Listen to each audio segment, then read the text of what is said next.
Hey guys, ఎలా ఉన్నారు? In case మీరు ఎవరైనా ఈ వీడియో చూడకపోతే చూడటానికి ట్రై చేయండి. మన ఛానల్ కొంచెం రిస్క్లో ఉందన్నమాట. సో యాక్చువల్గా ఏంటంటే నా ల్యాప్టాప్లోకి ట్రోజన్ హార్స్ అనే మాల్వేర్ ఎక్కింది. అది డూప్లికేట్ అవుతూ ఉంటుంది, దాన్ని రిమూవ్ చేయడం చాలా కష్టం.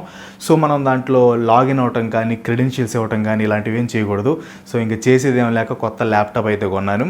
అండ్ ఛానల్ని సెక్యూర్ చేయడానికి కొన్ని సేఫ్టీ మెజర్స్ అయితే ఫాలో అవుతున్నాను. మీరు చాలామంది నాకు బాగా ఎనర్జీ ఇచ్చే కామెంట్స్ చేశారు అండ్ చాలామంది ఇన్స్టాగ్రామ్లో కూడా మెసేజ్ చేశారు. అందరికీ thank you so much for your support. And మనకి క్రాంతి గోల్డెన్ ఫ్యాక్ట్స్ అనే ఒక ఫ్యాక్ట్స్ ఛానల్ ఉందన్నమాట. దాంట్లో నేను ఓన్లీ ఫ్యాక్ట్సే చెప్తాను. ఇన్ కేస్ మీకు ఫ్యాక్ట్స్ అంటే ఇంట్రెస్ట్ ఉంటే ఆ ఛానల్ని సబ్స్క్రైబ్ చేసుకోవడానికి ట్రై చేయండి. అండ్ మోస్ట్ ఇంపార్టెంట్ థింగ్ ఏంటంటే ఈ ఛానల్కి ఫ్యూచర్లో ఏమైనా అయితే మీకు ఇన్ఫర్మేషన్ ఇవ్వడానికి అదొక బ్యాకప్ ఛానల్ అనుకోండి. అండ్ మీకు ఇంట్రెస్ట్ ఉంటేనే సబ్స్క్రైబ్ చేసుకోండి, మ్యాండేటరీ అయితే ఏం కాదు. మీరు ఇల్యూమినాటి గురించి వినే ఉంటారు. ఇది ఒక secret society and conspiracy theory అనమాట. చాలామంది వినే ఉంటారు. ఇన్ కేస్ మీకు దాని గురించి ఫుల్ డీటెయిల్స్ తెలుసుకోవాలనుకుంటే కింద కామెంట్లో ఇల్యూమినాటి అని కామెంట్ చేయండి. దాని గురించి సపరేట్ వీడియో చేయడానికి ట్రై చేస్తాను. ఇప్పుడు ఏంటంటే ఒక స్టోరీ కానీ ఒక ఈవెంట్ కానీ దానికి సైంటిఫిక్ ఎవిడెన్స్ లేకపోతే దాన్ని మనం మిత్ అంటాం. అలాంటి మిత్స్లో ఒకటే అశోకాస్ 9 అన్నోన్ మెన్. అశోక చక్రవర్తి గురించి మీకు బాగా తెలిసే ఉంటుంది. స్కూల్లో మనం అశోక చక్రవర్తి రోడ్డుకి ఇరువైపులా చెట్లు నాటించాడు అని చాలా విన్నాం. But just not that. అశోకుని గురించి ఇంకా చాలా విషయాలు ఉన్నాయి. యాక్చువల్గా అశోకుడు ఏంటంటే ఇంతకుముందు బాగా క్రూరమైన రాజు అనమాట. చాలామందిని చంపాడు కూడా.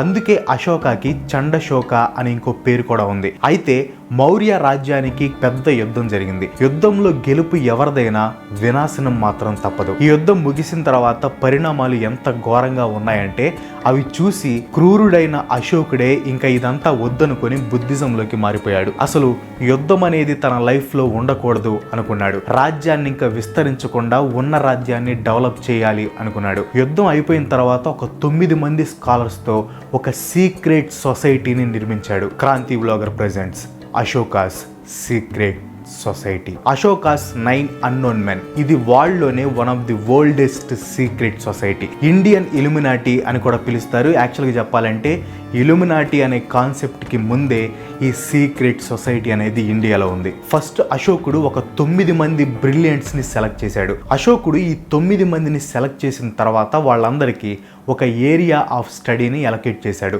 వాళ్ళ పని నాలెడ్జ్ని కాపాడటం, భద్రపరచడం, ఇంకా కొత్తగా ఆ నాలెడ్జ్ని ఇంక్రీజ్ చేయటం. కానీ ఇవన్నీ బయట వాళ్ళకి తెలియకుండా చాలా సీక్రెట్గా మెయింటైన్ చేయాలి.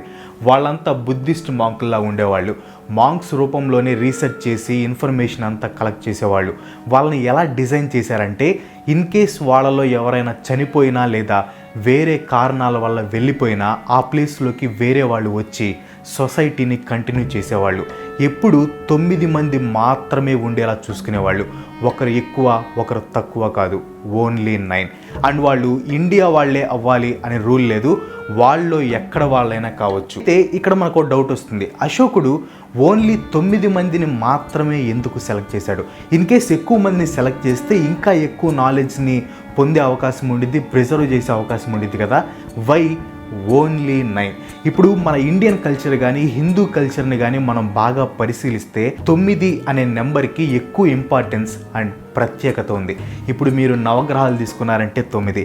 హిందూయిజం ప్రకారం universal element earth, sky, water, air, fire, space, time, soul and mind, ఇవన్నీ మొత్తం 9. నవరత్నాలు 9. అప్పటి రాజులు ఉంటారు కదా, వాళ్ళ రాజ్యంలో సంథింగ్ ఉంటాయి కదా క్యాబినెట్స్ లాగా, దాంట్లో 9 మంది ఉండేవాళ్ళు అనమాట. ఇలా చాలా ఉన్నాయి. ఈ 9 మంది 9 డిఫరెంట్ ఫీల్డ్స్లో పనిచేస్తారు. ఆ 9 ఫీల్డ్స్ వచ్చేసరికి propaganda, physiology, microbiology, Alchemy, communication, gravity, cosmology, light and sociology. ఈ 9 మంది లక్ష్యం ఒకటే, వాళ్ళ స్టడీని కాపాడుకోవటం అండ్ ఆ నాలెడ్జ్ చెడ్డ వాళ్ళ చేతిలోకి వెళ్లకుండా చూసుకోవటం. వీళ్ళ స్టడీలో కొన్ని నిషేధించబడిన సబ్జెక్ట్స్ కూడా ఉంటాయి. ఫర్ ఎగ్జాంపుల్, ఒక మనిషిని జస్ట్ అలా టచ్ చేసి చంపేయచ్చు, దాన్నే టచ్ ఆఫ్ డెత్ అంటారు. అంటే ఒక మనిషిని జస్ట్ అలా టచ్ చేసి చంపేయచ్చు అనమాట. అలాంటి నాలెడ్జ్ కూడా ఈ 9 అన్నోన్ మెన్స్ దగ్గర ఉంది. ఇంకోటి ఏం చెప్తారంటే, ఇండియా ఎప్పుడైతే మార్పుని స్వాగతిస్తుందో, ప్రగతి పదంలో నడుస్తుందో అప్పుడే ఈ స్టడీస్ని రివీల్ చేస్తారంట. ఇన్ కేస్ మన వ్యవస్థ ఎప్పుడైనా బ్యాలెన్స్ తప్పితే అప్పుడు ఈ స్టడీస్ బ్యాలెన్స్ చేస్తాయంట. ఇంకో ఇంట్రెస్టింగ్ అండ్ మైండ్ బ్లోయింగ్ విషయం ఏంటంటే, sir Isaac Newton, Albert Einstein మన ఏపీజే అబ్దుల్ కలాం గారు కూడా ఇంకా చాలా సైంటిస్టులు ఈ సీక్రెట్ సొసైటీలో ఉన్నారు అని కొన్ని థీరీస్ కూడా ఉన్నాయి. 1923 వరకు ఈ సీక్రెట్ సొసైటీ గురించి ఎవ్వరికీ తెలియదు. అప్పుడే టాల్బోట్ ముండి అనే అతను 9 అన్నోన్ మెన్ అని ఒక బుక్ రాశాడు. ఆ బుక్లో 9 మంది గురించి రాశాడు. తాను బ్రిటిష్ ఆర్మీలో పనిచేస్తున్నప్పుడు ఈ విషయాలు తెలిసాయి అని చెప్పాడు. అండ్ ఇక్కడ క్వశ్చన్ ఏంటంటే, మన ఇండియా వాళ్ళకి తెలియని విషయం ఒక బ్రిటిష్ ఆర్మీలో పనిచేసే వాళ్ళకి ఎలా తెలిసింది? అసలు ఇది నిజమా లేకపోతే కట్టు కదా? టాల్బోట్ ముండి ఈ టాపిక్ మీద డీప్ రీసెర్చ్ చేస్తున్నప్పుడు అశోకుడు చాలా సబ్జెక్ట్స్ గురించి రాసిన తాళపత్ర గ్రంథాలు దొరికాయంట. కానీ ఒక్క మనిషి ఇన్ని సబ్జెక్ట్స్ గురించి అన్ని విషయాలు ఎలా రాయగలిగాడు? ఇది ఇక్కడతో ఆగలేదు. లూయిస్ పావెల్స్, జాక్వెస్ బర్గర్ కలిసి మార్నింగ్ ఆఫ్ ది మెజిషియన్స్ అనే బుక్ రాశారు. ఆ బుక్లో పోప్ సిల్వెస్టర్ II ఆల్రెడీ ఈ 9 అన్నోన్ మెన్ని కలిసినట్లు రాశారు. వాళ్ళని కలిసి తిరిగి వచ్చిన తర్వాత పోప్ దగ్గర కొన్ని విచిత్రమైన వస్తువులు ఉన్నాయట. వాటిల్లో ఒకటి బ్రాంజ్ డాల్. ఈ బొమ్మ స్పెషాలిటీ ఏంటంటే, ఏదైనా క్వశ్చన్ అడిగినప్పుడు ఎస్ లేదా నో అనే సమాధానం చెప్తుంది. ఈ విషయం గురించి అందరికీ చెప్పాలి అనుకున్నప్పుడు పోప్ సిల్వెస్టర్ అనుమానాస్పద స్థితిలో చనిపోయాడు. 1954లో వచ్చిన కథనం ప్రకారం పోప్ సిల్వెస్టర్ ఈ బొమ్మని ఇండియా నుంచి తెచ్చినట్లు, బైనరీ నెంబర్స్తో దాన్ని ప్రోగ్రామ్ చేసినట్లు రాశారు. 9 సబ్జెక్ట్స్లో ఫస్ట్ సబ్జెక్ట్ ప్రాపగండా అని చెప్పుకున్నాం కదా. ఈ సబ్జెక్ట్లో జనాల్ని ఎలా ఇన్ఫ్లుయెన్స్ చేయాలి, ఒక దేశం మీద ఆధిపత్యం ఎలా సంపాదించాలి, ఎలా సాధించాలి, ఇలాంటి వాటి గురించి ఉంటుంది. Adolf Hitler, Germany dictator. హిట్లర్కి ఈ ప్రపంచాన్ని పరిపాలించాలి అనే ఆలోచన ఉంది. ఒక థియరీ ప్రకారం హిట్లర్కి వీటి గురించి తెలిసి వాటిని తీసుకుని రమ్మని చాలామందిని 1930sలో ఇండియా అండ్ టిబెట్కి పంపించాడట.